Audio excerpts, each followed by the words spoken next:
ಓಂ ಶ್ರೀ ಗುರು ಬಸವಲಿಂಗಾಯ ನಮಃ. ಅರಿವು ವಾಹಿನಿಯ ವಚನಾಂತರಂಗ ಮಾಲಿಕೆಯ 87ನೇ ಸಂಚಿಕೆಗೆ ತಮಗೆಲ್ಲ ಆತ್ಮೀಯ ಸ್ವಾಗತ.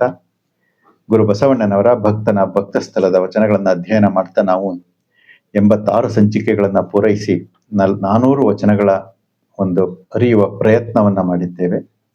ಈಗ 401ರಿಂದ 405ನೇ ವಚನ ತನಕ ಈ ಸಂಚಿಕೆಯಲ್ಲಿ 87ನೇ ಸಂಚಿಕೆಯಲ್ಲಿ ಪ್ರಯತ್ನ ಪಡೋಣ. ವಾಹಿನಿಯನ್ನ ಸಬ್ಸ್ಕ್ರೈಬ್ ಮಾಡೋದ್ರ ಮೂಲಕ ವಾಹಿನಿಯನ್ನ ಪ್ರೋತ್ಸಾಹಿಸಿ ಅಂತ ಮತ್ತೊಮ್ಮೆ ತಮ್ಮಲ್ಲಿ ಮನವಿ ಮಾಡ್ಕೊಳ್ತಾ, ಭಕ್ತ ಸ್ಥಳ ಅಂತಂದ್ರೆ ಇಲ್ಲಿ ಪೃಥ್ವಿ ತತ್ವ ಪ್ರಧಾನವಾಗಿರುತ್ತೆ. ವಿಷಯದಲ್ಲಿ ಶಬ್ದ, ಸ್ಪರ್ಶ, ರೂಪ, ರಸಗಂಧ ಅನ್ನುವಂಥ ಒಂದು ವಿಷಯಗಳಲ್ಲಿ ಇಲ್ಲಿ ಗಂಧ ತತ್ವ ಪ್ರಧಾನವಾಗಿರುತ್ತೆ. ಉಳಿದ ವಿಷಯಗಳು ಗೌಣವಾಗಿರ್ತವೆ ಅಥವಾ ಅಲ್ಪ ಪ್ರಮಾಣದಲ್ಲಿರ್ತವೆ. ಇದನ್ನ ಗಂಧವನ್ನ ಸುಗಂಧವನ್ನಾಗಿಸುವ, ಭಾವವನ್ನ ನಿರ್ಭಾವವಾಗಿಸುವ, ಮತ್ತೆ ಇದರಲ್ಲಿ ಬರುವಂಥ ಪೃಥ್ವಿಯ ಕಠಿಣತ್ವವನ್ನ ನಾವು ಅಲ್ಲಿ ಕಠಿಣದ ಗುಣವನ್ನ ನಾವು ಲಿಂಗಮುಖವಾಗಿಸುವ ಒಂದು ಪ್ರಯತ್ನದ ವಚನಗಳು ಇಲ್ಲಿ ಬರ್ತಾ ಹೋಗ್ತವೆ. ಅಂಥ ಮಾರ್ಗದರ್ಶನ ನಮಗೆ ಗುರು ಬಸವಣ್ಣನವರು ಇಲ್ಲಿ ಕೊಡ್ತಾ ಹೋಗ್ತಾರೆ ಪ್ರತಿಯೊಂದು ವಚನದಲ್ಲೂ ಕೂಡ. ಆ ನೆಲೆಯಲ್ಲಿ ನಾವು ವಚನಗಳನ್ನು ಅರಿಯುವ ಪ್ರಯತ್ನವನ್ನ ಪಡೋಣ. ಈಗ 401ನೇ ವಚನ ಈ ರೀತಿಯಾಗಿದೆ. ಉತ್ತಮ ಮಧ್ಯಮ ಕನಿಷ್ಠವೆಂದು ಬಂದ ಜಂಗಮವೆಂದೆನಾದಡೆ ನೊಂದೆನಯ್ಯ ಬೆಂದೆನಯ್ಯ ಎನ್ನ ಕಿಚ್ಚು ಎನ್ನ ಸುಟ್ಟಿತ್ತು. ಸುಖಿ ಜಂಗಮ ಸಾಮಾನ್ಯ ಜಂಗಮ ಉಂಟೆ ಕೂಡಲ ಸಂಗಮ ದೇವ. ಇಲ್ಲಿ ಜಂಗಮದಲ್ಲಿ ನಾವು ಮೇಲು ಕೀಳನ್ನ, ಉಳ್ಳವರು ಅಥವಾ ಬಡವರು, ಸುಖಿಗಳು ದುಃಖಿಗಳು ಎಂದು ಅರಸಿ ಅವರ ಜೊತೆ ಒಂದು ನಾವು ಜ್ಞಾನವನ್ನ ಸಂಪಾದನೆ ಮಾಡೋದೇ ಆಗಲಿ, ಅವರ ಜೊತೆ ಒಡನಾಟವನ್ನ ಇಟ್ಕೊಳ್ಳೋದೇ ಆಗಲಿ ಸಲ್ಲದು ಅನ್ನೋ ಒಂದು ವಿಚಾರವನ್ನ ಗುರು ಬಸವಣ್ಣನವರು ಈ ವಚನದಲ್ಲಿ ಹೇಳ್ತಾ ಹೋಗ್ತಾರೆ. ಒಬ್ಬ ಸಾಧಕ ಜೀವಿ ಏನಾಗಿರ್ಬೇಕು ಅಂದ್ರೆ ಎಲ್ಲರಲ್ಲೂ ಕೂಡ ಶಿವಭಾವವನ್ನೇ ಕಾಣಬೇಕು. ಎಲ್ಲರಲ್ಲೂ, ಇಡೀ ಸೃಷ್ಟಿಯಲ್ಲಿ ಇರುವಂತ ಎಲ್ಲ ಸಕಲ ಚರಾಚರ ಜೀವರಾಶಿಗಳಲ್ಲಿ ನಾವು ಶಿವಭಾವವನ್ನ ಕಾಣಬೇಕು. ಆಗ ಅಲ್ಲಿ ಶಿವಾಚಾರದ ನೆಲೆಗೊಳ್ತಾ ಇದೆ. ಇಲ್ಲದಿದ್ರೆ ಏನಾಗುತ್ತೆ, ಶಿವಾಚಾರ ಅನ್ನುವುದು ಏನು ಅಂತ ನಮಗೆ ಗೊತ್ತೇ ಆಗುದಿಲ್ಲ. ಸೃಷ್ಟಿಯಲ್ಲಿ, ಮನುಷ್ಯರಲ್ಲಿ, ಸಮಾಜದಲ್ಲಿ ಭಿನ್ನತೆಯನ್ನ ಅರಸುವುದು ಅದು ಶಿವಾಚಾರಕ್ಕೆ ವಿರುದ್ಧವಾದ ನಡೆ. ಶಿವಾಚಾರ ಒಂದು ಈ ಪಂಚ ಆಚಾರಗಳಲ್ಲಿ ಬರುವಂತ ಒಂದು ಪ್ರಮುಖವಾದಂತ ಆಚಾರ. ನಾವು ಹಿಂದೆ ಹಲವಾರು ವಚನಗಳಲ್ಲಿ ಭೃತ್ಯಾಚಾರವನ್ನ ನೋಡಿದ್ದೀವಿ, ಸದಾಚಾರವನ್ನ ನೋಡಿದೀವಿ, ಗಣಾಚಾರವನ್ನ ನೋಡಿದ್ದೀವಿ.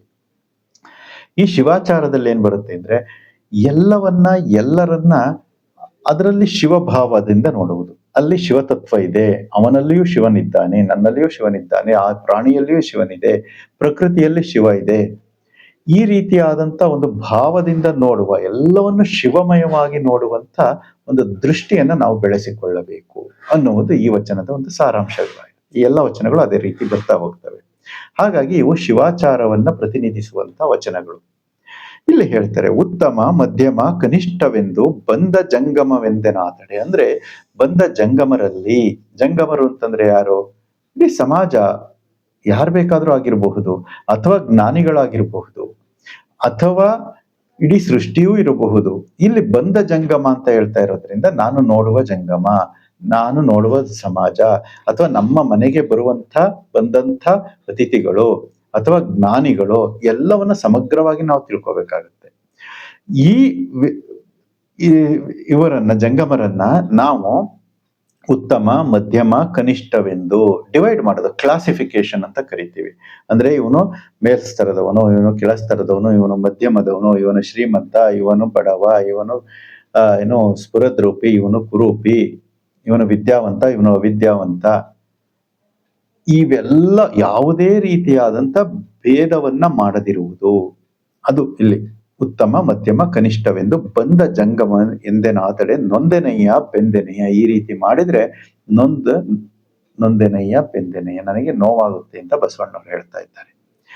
ಎನ್ನ ಕಿಚ್ಚು ಎನ್ನ ಸುಟ್ಟಿತ್ತು ಅಂದ್ರೆ ಹೇಳ್ತಾರೆ, ನನ್ನ ಮನೆಯೊಳಗಣ ಕಿಚ್ಚು ಮನೆಯ ಸುಟ್ಟಿತ್ತು ಅಂತ ಹೇಳ್ತಾರಲ್ಲ, ನಾನು ಅವರಲ್ಲಿ ಅರಸುವ ಭಿನ್ನತೆಗಳೇನಿದೆ ಅದು ನನ್ನನ್ನ ಮೊದಲು ಸುಡುತ್ತಾ ಇದೆ, ನನ್ನಲ್ಲಿ ಇರುವ ಅಜ್ಞಾನವನ್ನ ಹೊರ ಹಾಕ್ತಾ ಇದೆ ಅಂತ. ನನ್ನ ಕಿಚ್ಚು ನನ್ನ ಸುಟ್ಟಿತ್ತು ಅಂದ್ರೆ ನನ್ನಲ್ಲಿ ಇರುವ ಅಜ್ಞಾನವನ್ನ ಅದು ಜಗತ್ತಿಗೆ ಪ್ರಚುರಪಡಿಸ್ತಾ ಇದೆ. ಇವನೆಂತ ಅಜ್ಞಾನಿಯಪ್ಪ ಅಂತ ಹೇಳಿ. ಹಾಗಾಗಿ ಅಲ್ಲಿ ಎನ್ನ ಕಿಚ್ಚು ಎನ್ನ ಸುಟ್ಟಿತ್ತು. ಸುಖಿ ಜಂಗಮ ಸಾಮಾನ್ಯ ಜಂಗಮ ಉಂಟೆ. ಇಲ್ಲಿ ಎಲ್ಲ ಚೈತನ್ಯಗಳಲ್ಲಿ ಇರುವುದು ಅದೇ ಶಿವ ಚೈತನ್ಯ ಅಂತಂದ ಮೇಲೆ ಸುಖಿ ಜಂಗಮ ಅಂತ ಒಬ್ಬ, ಅಸುಖಿ ಜಂಗಮ ಅಥವಾ ದುಃಖಿ ಜಂಗಮ, ಸಾಮಾನ್ಯ ಜಂಗಮ ಅಂತ ಬೇರೆ ಉಂಟೆ ಅಂತ ಪ್ರಶ್ನೆಯನ್ನ ಕೇಳ್ತಾ ಇದ್ದಾರೆ.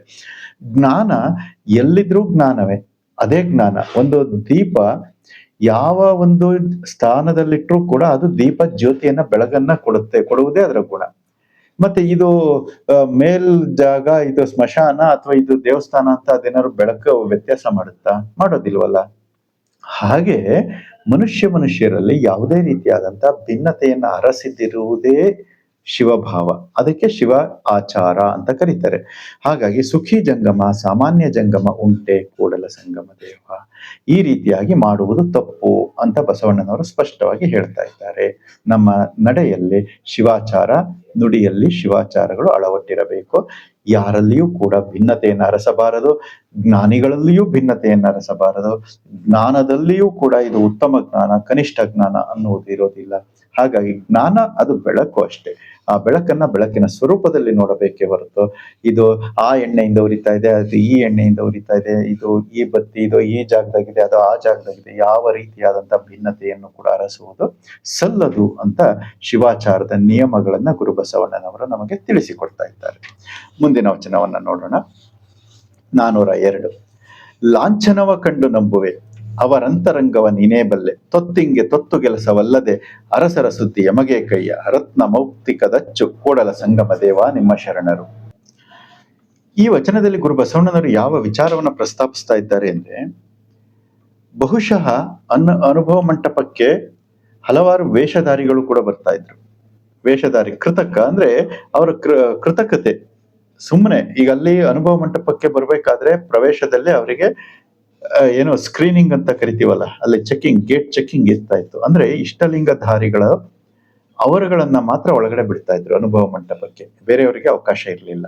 ಯಾಕೆ ಅಂದ್ರೆ ಅಲ್ಲಿ ಸಮಾನ ಮನಸ್ಕರು ಒಂದು ಚಿಂತನೆಯನ್ನ ಮಾಡಬೇಕು. ಎಲ್ರು ಬಂದು ಏನೇನೋ ಚಿಂತನೆಗೆ ಅಡ್ಡಿ ಆಗುವಂತ ವಿಚಾರಗಳಲ್ಲಿ ನಡಿಬಾರ್ದು. ಅದಕ್ಕೆ ಸಮಾನ ಮನಸ್ಕರಿರ್ಬೇಕು ಅಂದ್ರೆ ಅದು ಇಷ್ಟಲಿಂಗಧಾರಿಗಳಾಗಿರ್ಬೇಕು. ಇಷ್ಟಲಿಂಗಧಾರಿಗಳೆಲ್ಲರೂ ಸಮಾನ ಮನಸ್ಕರು. ಹಾಗಾಗಿ ಅಲ್ಲಿ ಅನ್ಯರಿಗೆ ಪ್ರವೇಶವನ್ನ ನಿರಾಕರಿಸಲಾಗ್ತಿತ್ತು ಅನ್ನೋದನ್ನ ನಾವು ಗಟ್ಟಿವಾಳೆಯ ಶರಣರ ವಚನಗಳಲ್ಲಿ ನಾವು ನೋಡ್ತಾ ಬರ್ತೀವಿ. ಅವ್ರದ್ದು ಅದೇ ಕಾಯಕವನ್ನ ಬಸವಣ್ಣವರು ಕೊಟ್ಟಿದ್ರು. ಹಾಗಿರ್ಬೇಕಾದ್ರೆ ಕೆಲವೊಂದು ಜನ ಅಲ್ಲೂ ಆ ಗೇಟ್ ಅನ್ನು ಕೂಡ ತಪ್ಪಿಸ್ಕೊಂಡು ಒಳಗಡೆ ಹೋಗ್ತಾ ಇದ್ರು, ಅನುಭವ ಮಂಟಪ ಪ್ರವೇಶ ಪಡಿತಾ ಇದ್ರು. ಹೆಂಗೆ ಅಂದ್ರೆ ಕೆಲವರು ಕಲ್ಲನ್ನ ಕಟ್ಕೊಂಡು ಲಿಂಗ ಅಂತೇಳಿ ಒಳಗಡೆ ಬರ್ತಾ ಇದ್ರಂತೆ. ಕೆಲವರು ಬದನೆಕಾಯನ್ನ ಕಟ್ಕೊಂಡು ಲಿಂಗ ಅಂತೇಳಿ ಬಂದು ಪ್ರಸಾದಕ್ಕೆ ಹೋಗ್ತಾ ಇದ್ರಂತೆ. ಈ ರೀತಿಯಾದಂತ ವಿಚಾರಗಳನ್ನ ನಾವು ವಚನಗಳಲ್ಲಿ ನೋಡ್ತೇವೆ. ಹಾಗಾಗಿ ಇಲ್ಲಿ ಅದನ್ನ ಹೇಳ್ತಾ ಇದ್ದಾರೆ ಬಸವಣ್ಣವರು ಎಂತವ್ರು ಮಮತಾಮಯಿ ಅಂತಂದ್ರೆ ಅವ್ರು ಯಾರಲ್ಲೂ ಭೇದವನ್ನ ಹರಿಸ್ತಾ ಇರಲಿಲ್ಲ. ಇಷ್ಟಲಿಂಗ ಇದೆ, ಇದೆ ಪರೀಕ್ಷೆ ಮಾಡುವಂತ ಗೋಜಿಗೆ ಅವರು ಹೋಗ್ತಾ ಇರ್ಲಿಲ್ಲ. ಆದ್ರೆ ಕೆಲವೊಂದು ಸಂದರ್ಭಗಳಲ್ಲಿ ಅವರು ಸಿಗಾಕೊಳ್ತಾ ಇದ್ರು. ಯಾವಾಗ ಅಲ್ಲಿ ಒಂದು ಅನುಭವ ಮಂಟಪದಲ್ಲಿ ಅಥವಾ ಪ್ರಸಾದಾಲಯದಲ್ಲಿ ಕೆಲವೊಂದು ನಿಯಮಗಳನ್ನ ಅವರು ಹಾಕಿದ್ರು. ಇದು ಪ್ರಸಾದಕ್ಕೂ ಸೇವನೆಗೂ ಮುಂಚೆ ಅದನ್ನ ಲಿಂಗಾರ್ಪಿತ ಮಾಡ್ಬೇಕು ಅಂತ, ಇಷ್ಟಲಿಂಗಕ್ಕೆ ಅರ್ಪಿತವನ್ನ ಮಾಡಬೇಕು ಅನ್ನೋ ಒಂದು ವಿಚಾರ. ಆಗ ಅಲ್ಲಿ ಇದ್ದಂತ ಶರಣರ ಕೈಗೆ ಕೆಲವೊಬ್ಬರು ವೇಷಧಾರಿಗಳು ಸಿಗಾಕೊಳ್ತಾರೆ. ಕಲ್ಲನ್ನ ಕಟ್ಕೊಂಡ್ ಬಂದಂತವ್ರು, ಬದನೆಕಾಯಿನಲ್ಲಿ ಕಟ್ಕೊಂಡು ಬಂದಂತವ್ರು, ಇಂಥವರೆಲ್ಲ ಸಿಗಾಕೊಳ್ತಾರೆ. ಆಗ ಅಂಥ ವಿಚಾರಗಳನ್ನ ಕುರಿತು ಬಸವಣ್ಣನವರಿಗೆ ಕಂಪ್ಲೇಂಟ್ ತಗೊಂಡು ದೂರನ್ನ ತೆಗೆದುಕೊಂಡು ಹೋಗಿ ಹೇಳಿದಾಗ ಬಸವಣ್ಣವರು ಈ ತರ ಎಲ್ಲ ನಡೀತಾ ಇದೆ ಅಂತ ಬಸವಣ್ಣನವರು ಹೇಳ್ತಾರೆ, ಲಾಂಛನವ ಕಂಡು ನಂಬುವೆ. ನಾನೇನ್ ಮಾಡ್ತೀನಿ? ಲಾಂಛನವನ್ನ ಕಂಡು ನಂಬ್ತೀನಿ. ಅವರಂತರಂಗವ ನೀನೇ ಬಲ್ಲೆ. ಅವರ ಮನದಾಳದಲ್ಲಿ ಏನಿದೆ ಅನ್ನೋ ಒಂದು ವಿಚಾರವನ್ನ ಅದನ್ನ ನಾನು ಪರೀಕ್ಷೆ ಮಾಡ್ಲಿಕ್ಕೆ ಹೋಗೋದಿಲ್ಲ ಅಂತ ಹೇಳ್ತಾ ಇದ್ದಾರೆ. ಹೋಗಬಾರದು. ತೊತ್ತಿಂಗೆ ತೊತ್ತು ಕೆಲಸವಲ್ಲದೆ ಅರಸರ ಸುದ್ದಿ ಯಮಗೆ ಕೈಯ. ಬಸವಣ್ಣನವರು ನಾನು ತೊತ್ತು ಅಂತಂದ್ರೆ ಸೇವಕ, ನಾನು ಸೇವಕ. ಯಾರ ಸೇವಕ? ಅವರ ಸೇವಕ. ಈಗ ಬಂದು ಪ್ರಸಾದ ಮಾಡ್ತಾ ಇದ್ದಾರಲ್ಲ ಶರಣರು, ಅವರ ಸೇವಕ ನಾನು ಅಂತ ಹೇಳ್ತಾ ಇದ್ದಾರೆ. ನನಗೇನ್ ಕೆಲಸ? ತೊತ್ತಿಂಗೆ ತೊತ್ತು ಕೆಲಸವಲ್ಲದೆ, ನಾನು ಅವರ ಸೇವೆಯನ್ನ ಮಾಡುವುದು ನನ್ನ ಕೆಲಸ ಅಲ್ಲದೆ ಅರಸರ ಸುದ್ದಿ ನಮಗೆ ಕೈಯ. ಅವ್ರು ಏನ್ ಕಟ್ಕೊಂಡ್ ಬಂದಿದ್ದಾರೆ, ಏನ್ ಬಿಟ್ಟಿದ್ದಾರೆ ಅಂತ ನಾನ್ ಯಾಕೆ ನೋಡ್ಲಪ್ಪ? ಕಟ್ಕೊಂಡ್ ಬಂದಿದ್ದಾರ. ಅದನ್ನ ಹೇಳ್ತಾರೆ, ರತ್ನ ಮೌಕ್ತಿಕದಚ್ಚು ಕೂಡಲ ಸಂಗಮ ದೇವ ನಿಮ್ಮ ಶರಣರು. ನಿಮ್ಮ ಶರಣರು ಹೆಂಗಿರ್ತಾರೆ ಅಂತಂದ್ರೆ ರತ್ನ ಮೌಕ್ತಿಕ, ನುಡಿದರೆ ಮುತ್ತಿನ ಹಾರದಂತಿರಬೇಕು ಅಂತ ಹೇಳ್ತಾರಲ್ಲ, ರತ್ನ ಮೌಕ್ತಿಕ ಅಂದ್ರೆ ಆ ರೀತಿಯಾಗಿ ಅಂತ ಅವರು ಆಡುವ ನುಡಿಗಳು ಶಿವ ನುಡಿಗಳಾಗಿರ್ತವೆ, ಲಿಂಗದ ನುಡಿಗಳಾಗಿರ್ತವೆ. ಅಂಥ ಅವರು ಶರಣರು. ನಾನು ಅವರುಗಳನ್ನ ಪರೀಕ್ಷೆ ಮಾಡಕ್ಕೆ ಹೋಗೋದಿಲ್ಲಪ್ಪ ಅನ್ನೋ ಒಂದು ಭಾವವನ್ನ ಬಸವಣ್ಣವ್ರು ಹೇಳ್ತಾ ಇದ್ದಾರೆ. ಆದ್ರೆ ಬೇರೆ ಶರಣರು ಆ ರೀತಿ ಮಾಡ್ತಾ ಇರ್ಲಿಲ್ಲ ಅವ್ರನ್ನ. ಯಾಕೆಂದ್ರೆ ಚನ್ನಬಸವಣ್ಣವ್ರದ್ದು ಅವರ ವಿಚಾರಗಳು ಬೇರೆ ಬರುತ್ತೆ. ಅವರ ಖಡಾಖಂಡಿತವಾದಿ. ಹಾಗಾಗಿ ಅವ್ರ ಕೈಗೆ ಸಿಗಾಕೊಂಡಾಗ ಮತ್ತೆ ಬಸವಣ್ಣವ್ರು ಅವರನ್ನ ಮತ್ತೆ ಪರಿವರ್ತನೆ ಮಾಡಿ, ಅವರು ಲಿಂಗವನ್ನ ಬದನೆಕಾಯಿನ ಬಿಚ್ಚಿ ಮತ್ತೆ ಲಿಂಗವನ್ನ ಆ ಸ್ಥಳದಲ್ಲಿ ಲಿಂಗವನ್ನ ಕಟ್ಟಿಕೊಂಡು, ಕಲ್ಲನ್ನ ತೆಗೆದು ಮತ್ತೆ ಲಿಂಗವನ್ನ ಕಟ್ಟಿಕೊಂಡು ಅವರು ಶರಣರಾದ್ರು ಅನ್ನೋ ವಿಚಾರಗಳನ್ನ ನಾವು ನೋಡ್ತೇವೆ. ವಚನಗಳಲ್ಲಿ ಆ ಉಲ್ಲೇಖಗಳು ಬರುತ್ತೆ. ಹಾಗಾಗಿ ಹೇಳ್ತಾರೆ, ನಾವು ಇಲ್ಲಿ ಬಂದಂತವ್ರಲ್ಲಿ ಭೇದವನ್ನ ಅರಸಬಾರದು, ಬಂದಿದ್ದಾರಲ್ಲ ಅವರಿಗೆ ನೀಡಿ ಪ್ರಸಾದವನ್ನ ಮಾಡಿಸಿ ಅನ್ನೋ ಒಂದು ವಿಚಾರವನ್ನ ಬಸವಣ್ಣನವರಿಗೆ ಹೇಳ್ತಾರೆ. ಇದು ಆಳಿನ ಕೆಲಸ. ಇದು ನಾನು ಆಳು ಅಂದ್ರೆ ನನ್ನಲ್ಲಿ ಭೃತ್ಯಾಚಾರ ಇದೆ, ಅವ್ರು ಏನ್ ಮಾಡ್ತಾರೋ ಅವರಲ್ಲಿ ಏನಿದೆ ಅಂತ ಅವರಿಗೆ ಗೊತ್ತು. ಅವರು ಕೆಟ್ಟದ್ದನ್ನ ಮಾಡ್ತಾ ಇದ್ರೆ, ಅವರು ಕಲ್ಲನ್ನ ಬದನೆಕಾಯಿನ ಲಿಂಗ ಅಂತ ಕಟ್ಕೊಂಡ್ ಬಂದಿದ್ರೆ ಅವ್ರು ಏನ್ ಮಾಡ್ತಾರೆ ಅಂತ ಅದು ಅವ್ರಿಗೆ ಗೊತ್ತಿರುತ್ತೆ. ಅದ್ರ ಬಗ್ಗೆ ನಾನೇ ಯಾಕೆ ತಲೆ ಕೆಡಿಸ್ಕೊಳ್ಳಿ ಅನ್ನೋ ಒಂದು ವಿಚಾರವನ್ನ ಬಸವಣ್ಣವ್ರು ಹೇಳ್ತಾ ಇದ್ದಾರೆ. ಅದು ಏಕೆ ಅಂತಂದ್ರೆ ಕೆಲವು ಟೈಮ್ ನಾವು ತಲೆ ಕೆಡ್ಸ್ಕೊಂಡು ಕೂತ್ಕೊಂಡಾಗ ಏನಾಗುತ್ತೆ ಅಂತಂದ್ರೆ ನಮ್ಮ ಮಾನಸಿಕ ಸ್ಥಿತಿ ಹಾಳಾಗುತ್ತೆ. ಹಾಗಾಗಿ ನಾಳೆ ಅವರಿಗೆ ತಿಳುವಳಿಕೆ ಬಂದು ಅವ್ರು ಬದಲಾಗ್ಬೋದು ಅನ್ನೋ ಒಂದು ವಿಚಾರ ಈ ವಚನಗಳಲ್ಲಿ ವ್ಯಕ್ತ ಆಗ್ತಾ ಇದೆ. ಮುಂದಿನ ವಚನ 403. ಆರಾರ ಮನದಲ್ಲಿ ಏನೇನಿಹುದೆಂದರಿಯೇ, ಒಳ್ಳೆಹರೆಂದೆನಲಮ್ಮೆ ಹೊಲ್ಲೆಹರೆಂದೆನಲಮ್ಮೆ, ಶಿವಭಕ್ತರಾದ ಕಾರಣ ಜಂಗಮವೇ ಲಿಂಗ ಕೂಡಲ ಸಂಗಮ ದೇವ. ಈ ವಚನದಲ್ಲೂ ಅದನ್ನೇ ಮುಂದುವರಿಸಿ ಹೇಳ್ತಾ ಇದ್ದಾರೆ. ಯಾರ್ಯಾರ ಮನಸ್ಸಲ್ಲಿ ಏನೇನಿದೆ ಅಂತ ನಾನಿಗೆ ಗೊತ್ತಿಲ್ಲಪ್ಪ ಅಂತ ಹೇಳ್ತಾರೆ. ಏನೇನಿಹುದೆಂದರಿಯೇ ಗೊತ್ತಿಲ್ಲ. ಒಳ್ಳೆಹರೆಂದೆನಲಮ್ಮೆ ಹೊಲ್ಲಹರೆಂದೆನಲಮ್ಮೆ, ಅವ್ರು ಒಳ್ಳೆಯವರು ಕೆಟ್ಟವರು ಈ ರೀತಿಯಾಗಿ ನಾನು ಯಾರನ್ನು ಕ್ಲಾಸಿಫಿಕೇಶನ್ ಮಾಡೋದಿಲ್ಲ, ವರ್ಗೀಕರಣ ಮಾಡೋದಿಲ್ಲ. ಶಿವಭಕ್ತರಾದ ಕಾರಣ ಜಂಗಮವೇ ಲಿಂಗ. ಅವರೆಲ್ಲರೂ ಈಗ ಶಿವ ಲಿಂಗವನ್ನ ಕಟ್ಕೊಂಡು ಬಂದಿದ್ದಾರೆ. ಹಾಗಾದ್ರೆ ಅವರೆಲ್ಲರೂ ಜಂಗಮವೇ ಲಿಂಗ, ಅವರೇ ಲಿಂಗ ಸ್ವರೂಪಿಗಳು ಅನ್ನುವ ಒಂದು ಭಾವವನ್ನ ಬಸವಣ್ಣನವರು ವ್ಯಕ್ತಪಡಿಸ್ತಾ ಇದ್ದಾರೆ ಈ ವಚನಗಳು. ಇದರಿಂದ ನಾವು ಕಲಿಬೇಕಾದ್ದೇನು ಅಂತಂದ್ರೆ, ನಾವು ಎಲ್ಲವನ್ನ ವರ್ಗೀಕರಣ ಮಾಡ್ಕೊಂಡು ಹೋಗ್ತೀವಲ್ವಾ. ಹಾಗಾಗಿ ಆ ವರ್ಗೀಕರಣದ ಇವನು ಕೆಟ್ಟವನು ಇವನು ಒಳ್ಳೆಯವನು ಅನ್ನೋ ಒಂದು ವಿಚಾರದಲ್ಲಿ, ಅವನು ಒಳ್ಳೆಯವನು ಕೆಟ್ಟವನು ಅದು ಅವನು ಅಂತರಂಗ ಗೊತ್ತಿರುತ್ತೆ. ಅವನ ಅಂತರಂಗವನ್ನು ಪರೀಕ್ಷೆ ಮಾಡೋದು ನನ್ನ ಕೆಲಸ ಅಲ್ಲ. ನನ್ನ ಕೆಲಸ ಏನೋ ಅವನಲ್ಲಿ ಶಿವಭಾವವನ್ನು ಹುಡುಕುವುದು ಮಾತ್ರ ನನ್ನ ಕೆಲಸ. ಅವನು ಶಿವಸ್ವರೂಪಿ ಅಂತ ನಂಬುವುದು ನನ್ನ ಕೆಲಸ. ಅವನು ಶಿವಸ್ವರೂಪಿ ಇದ್ದಾನೋ ಇಲ್ವೋ ಅಂತ ಅವನ ಅಂತರಂಗಕ್ಕೆ ಗೊತ್ತಿರುತ್ತೆ ಅಂತ ಬಸವಣ್ಣವ್ರು ಹೇಳ್ತಾ ಇದ್ದಾರೆ. ಈ ವಿಚಾರಗಳನ್ನ ಈ ರೀತಿ ಹೇಳ್ತಾ ಮುಂದಿನ ವಚನ 404. ಸಂಘ ಸಹಿತ ಶರಣರು ಬಂದರೆ ನಂಬುವುದೆನ್ನ ಮನವು, ನಚ್ಚುವುದೆನ್ನ ಮನವು. ಹಾವು ನೇಣೆಂಬ ಭ್ರಾಂತುಳ್ಳನಕ್ಕ ನಾನೆಂತ ಭಕ್ತನೆಂತಪ್ಪೆನು. ಅಂಗಲಿಂಗ ಸನ್ನಿಹಿತವಾಗಿ ಬಂದಡೆ ಸಂಘ ನೀನೆಂದು ಮತ್ತೆ ಮನದಲ್ಲಿ ಸಂದೇಹ ಹೊಳೆದಡೆ ಬೆಂದೆನಲ್ಲ ನಾನು ಕೂಡಲ ಸಂಗಮ ದೇವ.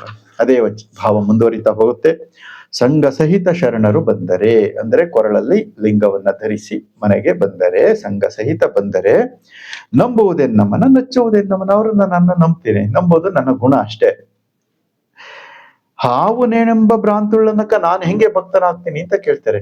ಇದು ಹಾವು ಇದು ಹಗ್ಗ ಅಂತ ನಾನು ಕನ್ಫ್ಯೂಷನ್ ಸ್ಟೇಟ್ ಅಲ್ಲಿ ಇದ್ರೆ, ಅಥವಾ ನಾನು ಆ ರೀತಿ ವರ್ಗೀಕರಣವನ್ನ ಮಾಡ್ತಾ ಕೂತ್ಕೊಂಡ್ರೆ ನಾನೆಂತ ಭಕ್ತನಪ್ಪೇನು, ನನ್ನಲ್ಲೇ ಸದಾಚಾರ ಇಲ್ವಲ್ಲ, ನನ್ನಲ್ಲೇ ಶಿವಾಚಾರ ಇಲ್ವಲ್ಲ ಅನ್ನೋ ಒಂದು ವಿಚಾರವನ್ನ ಬಸವಣ್ಣನವರು ಇಲ್ಲಿ ಹೇಳ್ತಾ, ಅಂಗಲಿಂಗ ಸನ್ನಿಹಿತವಾಗಿ ಬಂದಡೆ, ಅಂಗ ಲಿಂಗ ಸನ್ನಿಹಿತವಾಗಿ ಬಂದಡೆ, ಅಂಗದ ಮೇಲೆ ಲಿಂಗ ಆಯತವಾಗಿ ಬಂದಡೆ ಸಂಘ ನೀನೆಂದು, ನೀನೇ ಸಂಗನ ಸ್ವರೂಪ, ನೀನೇ ಆ ಶಿವ ಚೈತನ್ಯದ ಸ್ವರೂಪ ಅಂತ ನಂಬಿ ಮನದಲ್ಲಿ ಸಂದೇಹ ಹೊಳೆದಡೆ, ಮತ್ತೆ ಮನಸ್ಸಿನಲ್ಲಿ ಯಾವುದೇ ಕಾರಣಕ್ಕೂ ಸಂದೇಹ ಹೊಳೆಯಬಾರ್ದು ಅಂತದನ್ನ.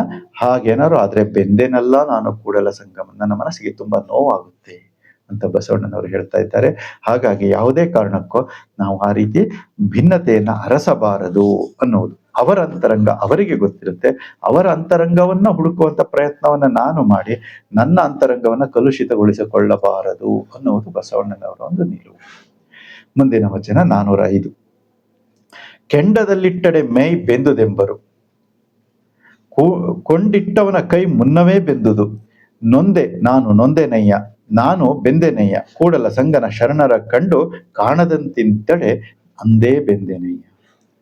ಕೆಂಡದಲ್ಲಿಟ್ಟಡೆ ಮೈ ಬೆಂದುದೆಂಬರು ಅಂದ್ರೆ ಕೆಂಡದ ಸಂಪರ್ಕಕ್ಕೆ ಯಾರನ್ನಾರು ತಳ್ಳೋಕ್ ಹೋದ್ರೆ ಅಥವಾ ಯಾವುದೋ ಒಂದು ಕೆಂಡಕ್ಕೆ ಹಾಕಿದ್ರೆ ಅದು ಬೆಂದುದೆಂಬರು, ಅದು ಬೇಯುತ್ತೆ. ಆದ್ರೆ ಅದು ಬೇಯೋದಕ್ಕೆ ಮುಂಚೆ ಕೆಂಡವನ್ನ ಅವನ ಮೇಲೆ ಹಾಕ್ಲಿಕ್ಕೆ ಹೋಗ್ತೀವಲ್ಲ, ನನ್ನ ಕೈಲಿ ತಗೊಂಡು ಅವನಿಗೆ ಕೆಂಡ ಹಾಕಕ್ ಹೋಗ್ತೀನಲ್ಲ, ಆಗ ಕೈ ಮುನ್ನವೇ ಬೆಂದುದು. ಕೆಂಡ ಹಾಕಕ್ ಹೋಗುವವನ ಕೈ ಮುನ್ನವೇ ಬೆಂದುದು. ಮೊದಲು ನಮ್ ಕೈ ಬೇಯುತ್ತೆ. ಇದಕ್ಕೆ ಸಮೀಕರಣವಾದಂತ ಇನ್ನೊಂದು ವಚನ ಸಮಾನಾರ್ಥಕವಾಗಿ ಹೇಳ್ತಾರಲ್ಲ, ಮನೆಯೊಳಗಣ ಕಿಚ್ಚು ಮನೆಯ ಸುಟ್ಟಲ್ಲದೆ ನೆರೆಮನೆಯ ಸುಡದು ಅಂತ ಹೇಳ್ತಾರೆ. ಬೇರೆ ಮನೆಗೆ ಸುಡಬೇಕು ಅಂತ ನಾನು ನನ್ನ ಮನೆ ಒಳಗಡೆ ಬೆಂಕಿ ಹಚ್ಚಿದ್ರೆ ಫಸ್ಟ್ ಮನೆ ಒಳಗಡೆನೆ ಬೆಂಕಿ ನಮ್ಮ ಮನೆಯನ್ನ ಸುಟ್ಟು ಆಮೇಲೆ ನೆರೆಮನೆಗೆ ಹೋಗುತ್ತೆ ಹೊರತು ನೆರೆಮನೆಯನ್ನ ಫಸ್ಟ್ ಸುಡೋದಿಲ್ಲ. ಹಾಗೆ ಇಲ್ಲಿ ನಾನು ಇನ್ನೊಬ್ಬರನ್ನ ಸುಡಬೇಕು ಅಂತ ಬೆಂಕಿಯನ್ನ ನನ್ನ ಕೈಯಿಂದ ತಗೊಂಡು ಕೆಂಡ ಎಸೆಯಕ್ ಹೋದ್ರೆ ನನ್ನ ಕೈ ಮೊದಲು ಸುಡುತ್ತೆ, ಆಮೇಲೆ ಅವ್ನು ಸುಡುತ್ತೋ ಬಿಡುತ್ತೋ ಅದು ಆಮೇಲೆ ವಿಚಾರ. ಅದಕ್ಕೆ ಹೇಳ್ತಾರೆ, ನೊಂದೆ ನಾನು ಬೆಂದೆನಯ್ಯ ಅಂತ ಹೇಳ್ತಾ ಕೂಡಲ ಸಂಗನ ಶರಣರ ಕಂಡು ಕಾಣದಂತಿದ್ದಡೆ ಒಂದೇ ಬೆಂದೆನಯ್ಯ. ಅಂದ್ರೆ ಉದಾಸೀನವನ್ನ ಮಾಡಿದರೆ, ಶರಣರು ಬರುವುದನ್ನ ಕಂಡೂ ಕೂಡ ಉದಾಸೀನವನ್ನ ಮಾಡಿದರೆ ಆಗ ನಾನು ಬೆಂದೆನಯ್ಯ. ಆ ರೀತಿ ಮಾಡುವುದು ನನಗೆ ತುಂಬಾ ನೋವನ್ನ, ಘಾಸಿಯನ್ನ ಉಂಟು ಮಾಡ್ತಾ ಇದೆ ಅನ್ನೋ ಒಂದು ವಿಚಾರವನ್ನ ಹೇಳ್ತಾ ಇದ್ದಾರೆ. ಈ ಎಲ್ಲಾ ವಚನಗಳಲ್ಲಿ ನಾವು ತಿಳ್ಕೊಳ್ಬಹುದಾದಂತ ಒಂದು ಸಾಮಾನ್ಯ ಅಂಶ ಏನು ಅಂದ್ರೆ, ನಾವು ಈ ವೇಷಧಾರಿಗಳ ವೇಷತನವನ್ನ, ಡಾಂಬಿಕತನವನ್ನ ಅತಿಯಾಗಿ ಹೊರಹೆಚ್ಚಕ್ ಹೋಗ್ಬಾರ್ದು ಅಂತ. ಅತಿಯಾಗಿ ಅವರು ಯಾಕೆ ಅಂತಂದ್ರೆ ಆಗೇನಾಗುತ್ತೆ ಅಂತಂದ್ರೆ ಅವರ ಡಾಂಬಿಕತನವನ್ನ ಹೊರಹೆಚ್ಚಕ್ ಹೋಗಿ ಹೋಗಿ ಹೋಗಿ ಏನಾಗುತ್ತೆ ಅಂದ್ರೆ ನಮಗ್ ಬರೀ ಅದೇ ಕೆಲಸ ಆಗ್ಬಿಡುತ್ತೆ. ನಮ್ಮಲ್ಲಿರುವಂತ ಒಂದು ಸಾತ್ವಿಕ ಗುಣಗಳೇ ಆಗಲಿ, ಮತ್ತೆ ಇರಬೇಕಾದಂತ ಸಾತ್ವಿಕ ಗುಣಗಳೇ ಆಗಲಿ, ಅಥವಾ ಸಾಧನಾತ್ಮಕ ಚಿಂತನಾ ಪ್ರವೃತ್ತಿಗಳೇ ಆಗಲಿ, ಚಿಂತನಾ ವೃತ್ತಿ, ಇವೆಲ್ಲವೂ ಕೂಡ ಏನಾಗುತ್ತೆ ಅಂತಂದ್ರೆ ದಿನೇ ದಿನೇ ದಿನೇ ನಮ್ಮಲ್ಲಿ ಮೈನಸ್ ಆಗ್ತಾ ಹೋಗ್ತವೆ. ಬರೀ ಇನ್ನೊಬ್ಬರನ್ನ ಅಳೆಯುವುದೇ ನಮ್ಮ ಮಾನದಂಡ ಆಗ್ಬಿಡುತ್ತೆ, ಅದೇ ಕೆಲಸ ಆಗ್ಬಿಡುತ್ತೆ. ಹಾಗಾಗಿ ಇನ್ನೊಬ್ಬರನ್ನ ಅಳೆಯುವುದಕ್ಕೆ ಹೋಗದೆ ಅವರ ವೇಷ ಅವರಿಗೆ ಗೊತ್ತಿರುತ್ತೆ, ಅವರ ಅನಾಚಾರ ಅವರಿಗೆ ಗೊತ್ತಿರುತ್ತೆ. ಅವರ ಅನಾಚಾರವನ್ನ ಕೆದಕಿ ನಾನು ಮಾತಾಡೋದು ಬೇಡ, ನನ್ನ ಆಚಾರವನ್ನ ನಾನು ಬಿಟ್ಕೊಡೋದು ಬೇಡ ಅನ್ನುವುದು ಈ ವಚನಗಳಿಂದ ಒಂದು ಸ್ಪಷ್ಟವಾದ ವಿಚಾರ ನಮಗೆ ಸಿಗ್ತಾ ಇದೆ ಅನ್ನುವುದು ನನ್ನ ಒಂದು ಅಭಿಪ್ರಾಯ. ತಮ್ಮ ಅನಿಸಿಕೆ ಅಭಿಪ್ರಾಯಗಳನ್ನ ಇಲ್ಲಿ ತಿಳಿಸಿ ಅಂತ ಕೇಳ್ಕೊಳ್ತಾ ಇಂದಿನ ಚಿಂತನೆಗೆ ಮಂಗಳವನ್ನ ಹಾಡ್ತಾ ಇದ್ದೇನೆ. ವೀಕ್ಷಿಸಿದ್ದಕ್ಕೆ ಧನ್ಯವಾದಗಳು. ಶರಣು ಶರಣ.